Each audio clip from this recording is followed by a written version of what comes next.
আচ্ছা কোনছে আল্লাহ বড় না মানুষ বড়? ধরো গাদা, তুই কার হাতে কার জোড়া দেশ? কোড়ায় আল্লাহ আর কোড়ায় মানুষ। যেটা কবার কইছে ওইটা কন। আল্লাহ বড় না মানুষ বড়?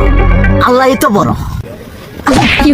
আল্লাহ বড়, তাহলে আল্লাহর কথা না হইনা মানুষের কথা শুনেন কে? তুই কি কইতাছস?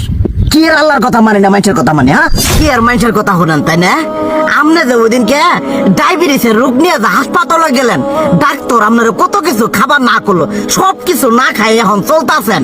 তাহলে আল্লাহ যে আপনারে কইছে যে হারাম খাবার না, সুদ খাবার না, কই আপনি তো কাম কাজ বাদ দিয়ে এলাকার আমাদের টাকা পয়সা না গায়ে খালি ওইলে দিয়েই খান, নিজেরা টেও হালাল ভাবে কামাই করেন না, ওই সুদও তো না কটা টিয়া করে লাভ আহে ওইলে দিয়ে দিয়ে চলেন আর পেটটা বড় বানাইছেন।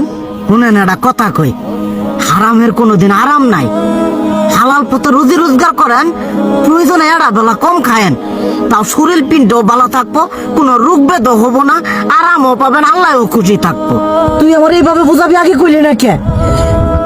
আসলে এই বিষয়টা তো আমি কখনো মাথায় এইভাবে নিইনি যে আমাদের কখনো ডাক্তার নিষেধ করলে ঠিকই আমরা নিষেধ মানি, কিন্তু উপর আল্লাহ যে কত কিছু নিষেধ করে দিয়ে সেটা মানি না। আর এই যে হারাম পথে টিয়া পয়সা কামাই করতেছেন, শরীরের মধ্যে দুনিয়া রোগ ব্যাত হয়েছে, দেখা যাইতেছে যা টিয়া হারাম পথে কামাই করতেছেন তার তো বেশি টিয়া মনে করেন জ্বলে যাইতেছে গা বেশি।